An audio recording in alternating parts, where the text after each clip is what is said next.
recap the Johnny Manziel Untold documentary on Netflix. Go watch it. Spoiler alert: we're going to be talking about some of the things that were discussed in there. Joined by Mark Schipper, Fifth Down College Football, the platform that you're providing like all these like long threads on Twitter with like historical data and stuff like that. So I figured this is right up your alley to be able to talk about something that is history now. Like, isn't it weird to think about Johnny Manziel, something that happened 10 years ago with kind of this rise and fall? Like, wasn't it so weird watching this, feeling like this didn't happen that long ago, but in many ways it feels like a lifetime ago.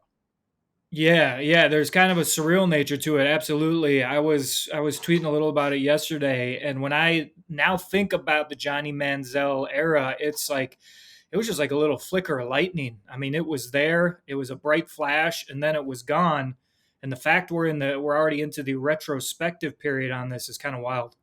Yeah, just that part just kind of hit me, and it was a little bit different because I remember watching and I've talked about this on the show in the past. I remember watching the A&M Bama game 2012 in my buddy's college apartment. I was out of college. My buddy was doing a fifth year at Iowa, and so like I was in Iowa City watching this and doing this is so like we're both like guys who grew up in the Midwest. So like I don't know, you could tell me if you do this too, but like go to a Big Ten tailgate in the morning and then watch SEC football in the afternoon. I've done that a few times in my life where we don't even make it into the Big Ten stadium.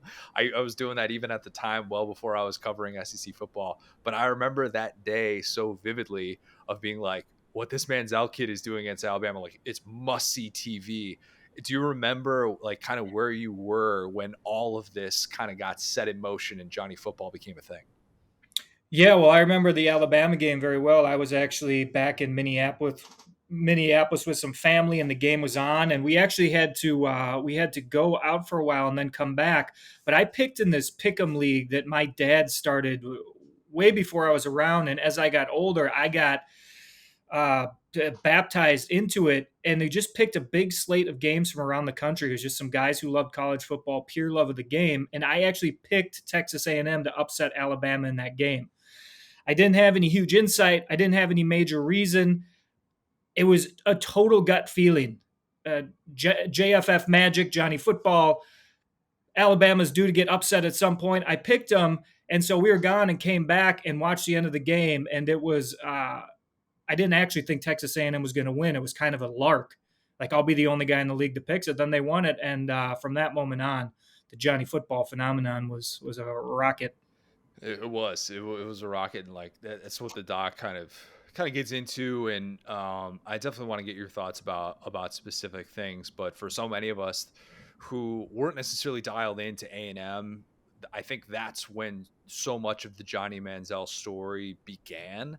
And you see in the doc where he's walking out in the post game, and he's got this look in his eyes that his parents can see on his face, and they're talking about like, my son looked terrified. And he's talked about before how like his first game of the year he could run home from the stadium, and then by the end of the season that year he's a 19-year-old kid with a police escort because he can't go anywhere. And so what I thought the doc did a really good job of was tapping into the pandemonium that ensued after that, and how transcendent of a moment that was, and how rare it is to see. Like they kept talking about, oh, first freshman to win the Heisman, which it was. Like it absolutely is. Like forget that he's a redshirt freshman and like he's a second year player. We had seen, we're like in the beginning of seeing second year players win. We'd already seen Tebow win as a second year guy. So like kind of take that for what it is. But yeah, man, like it just really, really took off. What did you think about my biggest critique of the doc, which I thought is good? If you are a fan of college football, you should watch this 100%. My biggest critique is that it should have been longer. It was too short. It ended at like a place where I was looking at the timestamp, and there was 15 minutes left by the time they started his NFL journey. And you're like, wait a Right. minute, this is what I came here for. The documentary is called Untold, the Johnny Manziel story. That was the Right. biggest critique that I had, was like, this, I think this should have been at least 2 hours, and you could have done like a multi-part thing to give us more of that post-football journey. Yeah, I had mixed feelings on the length. I like a tight story well told. I do enjoy that. I thought it was really pithy. I thought it hit the really hit the heart of the matter with Manziel, but at the same time, I also get that element, particularly right after the Texas A&M years, because when they showed his sort of decline and fall with the Cleveland Browns, that was all done in about 2 paragraphs worth of explanation over Yeah. about 5 or 6 minutes of movie time. And really, when he hit the NFL, that's when the backstory to all this stuff we'd heard about in college but didn't know presented itself. His lack of professionalism, his lost interest in football, the spiral he went into, all that was, it was, they said what happened, so they didn't really hide anything, but they did not go into any detail on it. Yeah, the part about the iPad with they gave him the iPad and they're like, yep, Right, 0 minutes logged. He didn't watch a right. single minute of film. Yeah, Yeah, I thought that part was pretty telling, and we can all look at the way that he's filmed in this movie and be like, okay, this is a guy who clearly is perfectly content to just like smoke weed and have drinks with his buddies and live a quiet life, because obviously his time at A&M was anything but that. His time with the Cleveland Browns was anything but that. The doc started in many ways when his agent showed up. When we get the Eric Burkhart stuff that he yeah, gets into and some of those stories, I'm like, okay, this is what I thought I was getting. This is what I came here for. The stuff about him going to the combine and having potentially his dad fake a heart attack. I had yeah, never heard that before, about how yeah, like he was going to fail a drug test because he slipped up in the final week leading up to the combine. And then he's like, yeah, we're going to have your dad maybe fake a heart attack. You're going to show up at the combine. You're going to be there for 12 hours and then go home. Like, I thought his role in it was pivotal. If Burkhart isn't in that doc, I'm kind of looking at this going like, you know what? It didn't really have anything that really moved the needle. It didn't have anything that I hadn't heard before. yeah. What's the language policy on this pod? Are we allowed to swear? Am I allowed to quote people, or should I edit it? Fire away. Say whatever you want. Well, the great line from the agent was, "We got to get someone to take your fucked up ass in the first round." Yeah. You know, Yeah. and so that was that to me. I agree that it was totally fascinating to get a behind the scenes look at how these narratives are crafted for the real NFL draft. How a player who is a liability, who is obviously not going to work out in the NFL because of his work ethic and the way he approaches the game, and how that can be manipulated, and how an almost live movie can be played out in front of these NFL people and executives in order to get a client moved in to sign the big contract and take the money and run, for lack of a better term. I don't know if they knew it was going to work out as badly with Johnny Football, but I get the feeling from the way Burkhardt tells the story is he was pretty certain Johnny was not long for the NFL once it happened. Yeah, let's just get him his money. Like, if we can get him Right. to the first round, that's Yep. that's all that matters. That's the biggest thing. And it, like, we can look back in hindsight and say, how in the world did this guy go in the first round? We could say that because we have this perspective of a guy who, quite frankly, he played football because he was really good at it and he enjoyed it. There's never Right. doubt about that. But I the one thing that I kind of changed my perspective was, I watched this and I didn't think to myself, oh, we were robbed of Johnny Manziel and what we could have been. We saw something really special play out, something transcendent that we usually don't get from most athletes, and we should probably appreciate that. I don't know so much that Johnny Manziel was meant to be some global success for a decade plus, because he just wasn't wired that way. The last time that he played football like that, he talked about that in the doc, was when he was in high school and how they had the very military like approach. So I came away actually feeling like his career isn't some massive what if, because if you're going to make it in the NFL, like, there are so few guys who are professional athletes who can truly get away with having that mindset. And even like Dennis Rodman could go out partying all night and then show up at practice the next day, but he could only do that at places with a really good support system when he was with like the bad boy Pistons and then with the Bulls, obviously, but like he couldn't do that in San Antonio. And there are just Right. so few people who can get away with that mindset. So I didn't find myself wondering, like, what if Johnny had taken this path? What if he had taken that path? Because, yeah, Alabama is a huge sliding door. His life changed forever that day. But I kind of think that was just going to be his path. And when you see his buddies and the way that he was celebrating in high school, like win or lose, we booze. That's the Johnny Manziel mantra. Right, right. Like, I don't know. I didn't come away from it feeling like we had this massive opportunity missed. Did you feel the same way about that? Yeah, I think his career went exactly how it was meant to go, with the highest possible ceiling, to be honest with you. It was interesting to look back at his high school career. He was a three-star recruit, I believe. He had Yep. spectacular high school numbers, but he wasn't a Kyler Murray where he was expected to be the greatest college quarterback of all time, and he certainly wasn't projected as an NFL guy. I thought one of the most insightful things he said is, my style of playing football was backyard football, run around, don't get tackled, throw the ball to the open guy. He never opened a playbook. He practiced hungover, and he conducted his career in that fashion. I think he had a fantastic time playing football with his friends in high school and college. Like he said, I'm a frat boy. The football was my frat team. I think when he rolled into an NFL building, it must have been the worst shock of his life, because football for the first time was not just not fun, it was miserable. And none of the things he did well or the way he prepared himself were going to work at this new job. So really, it was just the worst job in the world for him to have. It really was. I've been trying to think of a comp for Manziel for a long time, and I think he's part Michael Vick, part Brian Bosworth. That's the best that I can come up with, like a hybrid of those two guys with some of the like this unbelievable ego of like I can do whatever, just get me on the football field. That's like kind of some of the Michael Vick stuff with I don't need to watch film, I'll just figure Right. it out, and then quickly like realizing eventually, oh, you actually do need to have this part of your game if you're going to be the face of the franchise. There are certain things that you just can't do. And then some of the self sabotage, like that Bosworth had late in his college career, where by the end of it, you forget the angst, like the tweet about, oh, I can't wait to get out of College Station, and how much that year Yeah. two as a starter like really wore on him. And I remember reading the Wright Thompson piece on Manziel that summer before his redshirt sophomore year. So like his coming back as the Heisman Trophy winner. And when I Yeah. read that piece in ESPN, I was like, oh, this is if this is what he's like with a reporter like around him all day, this is not going to end well. Do you remember reading that piece? I was hoping they were going to bring it up in the doc and they never did. Yeah, they didn't bring it up, but they alluded to some of the stuff that was in there. And I totally agree about the angst. The Brian Bosworth is a pretty good comp.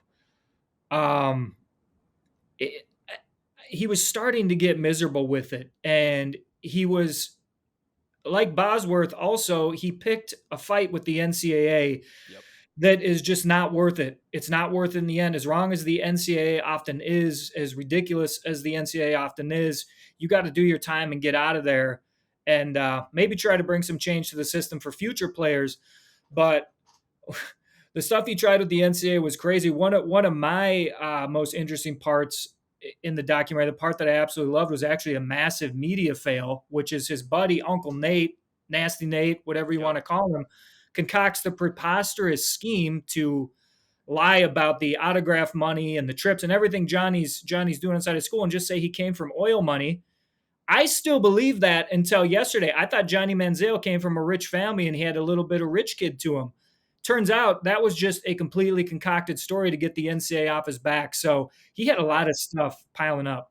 Unreal. The Wright Thompson story had that too in it because I read it after watching the doc last night because I Okay. remembered reading that part and I was like, God, if even Wright Thompson, like one of the best writers of our generation, is Yeah. getting duped by this, they had the system kind of figured out. And that was the one of the most interesting parts about the doc as well, going into what Uncle Nate and his entire role was, how quickly that fell off, what it was like with him going from being like your buddy that's there with you at all these parties to all of a sudden he's like kind of your manager and your security. And they had Right. concocted this system where like he talked about showing up at the Super Bowl after his Heisman year and how like he gets pulled aside to do some autographs and then another guy pulls him aside, like, hey, this is a better way to be able to get this done.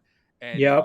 you see like all that play out. And I wonder the one what if that I found myself wondering about more so, if the rules had been what they are today back then, and he had been allowed to make money off autographs, if NIL was a thing, and there wasn't this edge that Johnny had, could that have been different in what he felt like was just this stress of year two? Because that kind of set the wheels in motion for this me against the world type attitude, which it was Yeah. first me against the NCAA and then even me against Texas A&M.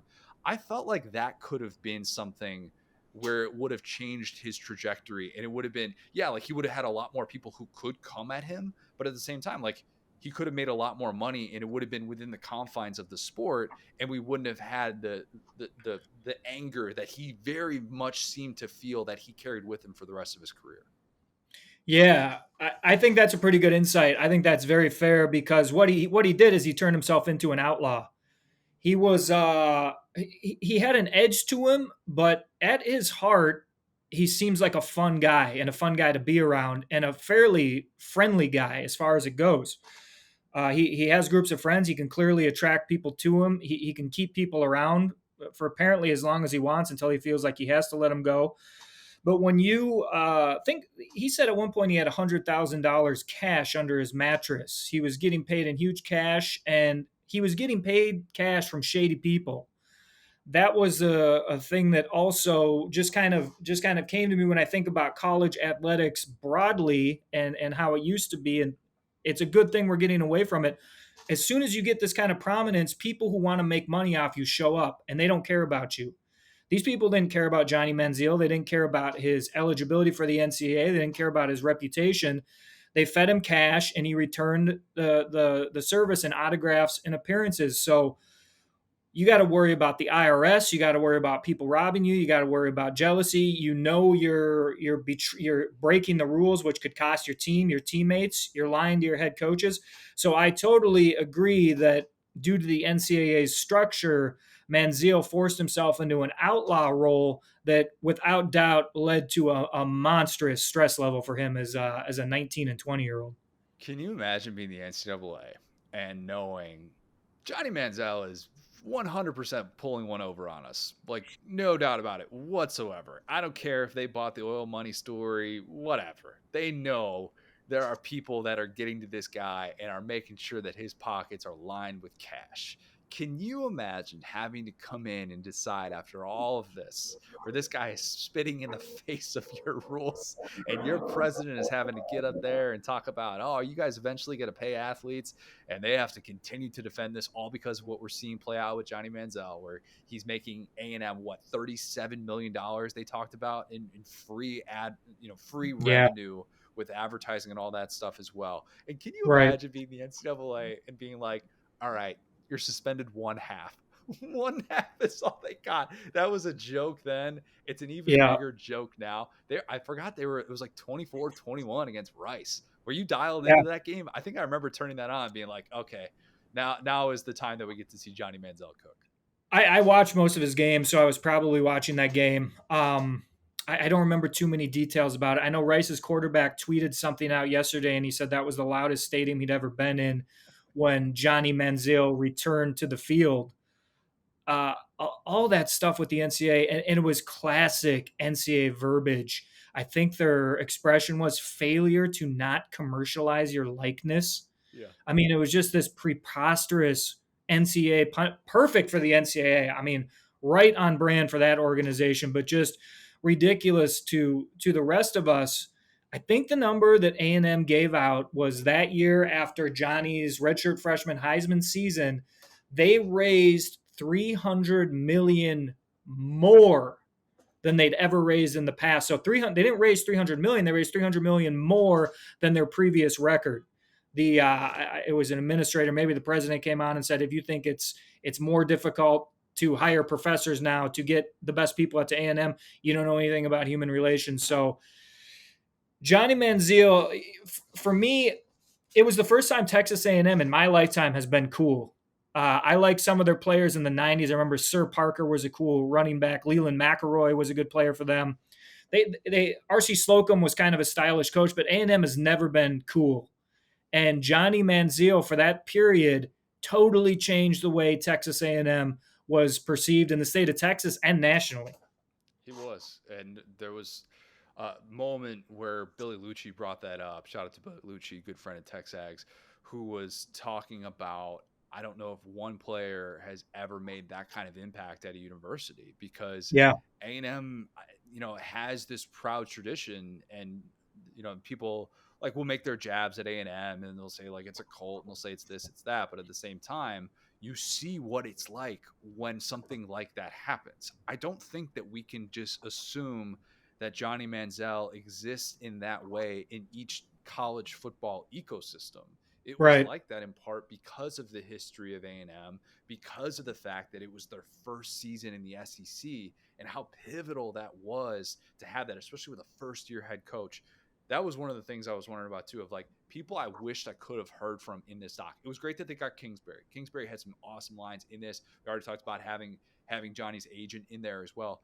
I wished we had had Kevin Sumlin, because I would have Yeah. loved to have heard kind of his perspective on the, we're only going to have freshmen available to the media, which I get, that's a pretty common thing. But do you regret some of some of the guidance that maybe wasn't necessarily there for him, that angst that was clearly there within he and the family? And then I would have loved to have Wright Thompson, other than like the fact that like I just love hearing Wright Thompson's voice, and he's great to be able to listen to, but to provide more insight on that story as well. But I thought that was kind of a missed opportunity. Was there anything that you found yourself wanting a little bit more of besides time, but maybe specific people involved in this that would have been a good add to the doc? Yeah, just before I hop into that, the other thing that jumped out to me that was just very interesting is that Johnny wanted to play at the University of Texas, and Oh yeah. he just wasn't that highly recruited, and Texas A&M was the one who offered him. He would have been a different guy at Texas too, because that's the smaller fish in the bigger pond. Whereas at A&M, like he said before he left, I was just bigger than College Station. I had to get out of there and get to the next thing. As far as the things that I thought were missed or opportunities missed, I wouldn't have minded hearing more from his teammates and what he was like day to day. He obviously had some bad practice habits, but I'll bet he was fun at practice. One of my favorite kind of aside moments happens near the end of the doc when Johnny is back. I think he just got put in the Texas A&M Hall of Fame. He was out on the field. Mike Evans was standing next to him. They're being introduced. It's the big 100,000 person crowd at Kyle Field. And as Johnny's name gets introduced, and this is all post disgrace, post fall off the face of the earth, all the horrible things that happened. Mike Evans is giving Johnny Manziel the biggest round of applause you've ever seen. The big over the head claps, a huge smile on his face as Johnny steps forward and gives the thumbs up.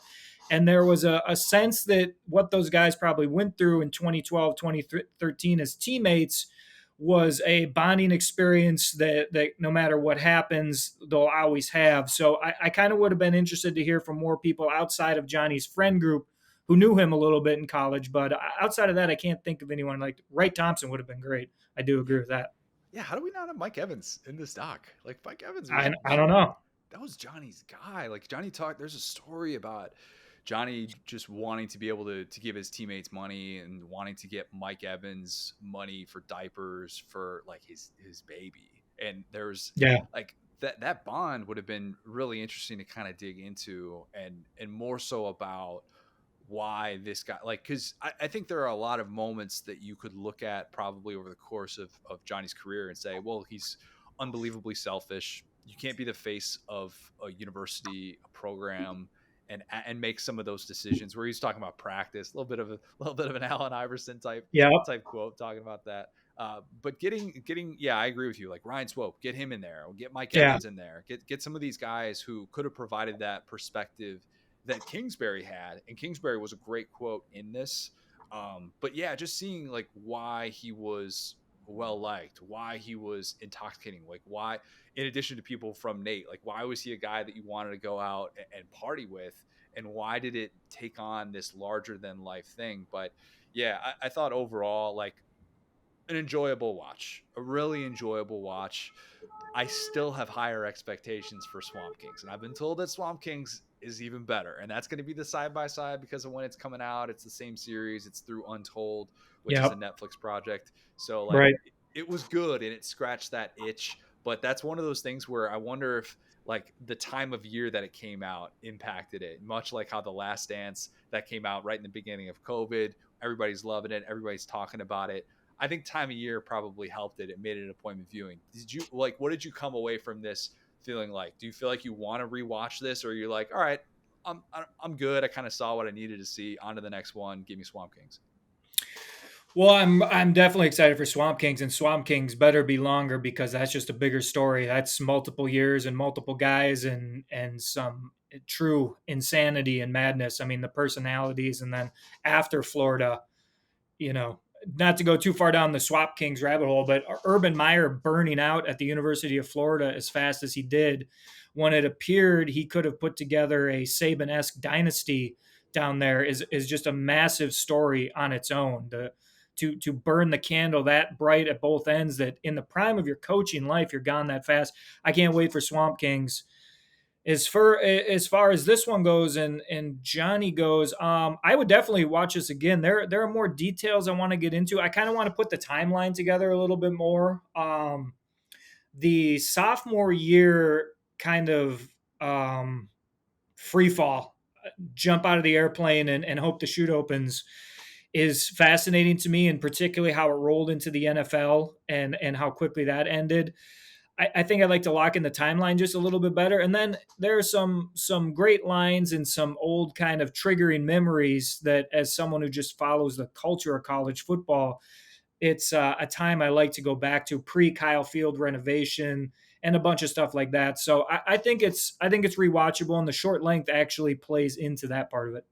That's a good point. And I definitely did like my brother who just got off Netflix recently and he's going to be coming into town this weekend. He's like, "Hey, like let's watch the Manziel doc if you haven't watched it yet." I'm like, "Oh, I've watched it, but like I would watch it again. Like it's Yeah, rewatchable from that standpoint." But I agree. The Florida doc is going to have more meat on the bone. It just will. yeah, I mean, I think there'll be more people who the statute of limitations is kind of up, more people that are kind of willing to talk about some of that stuff too. Like right.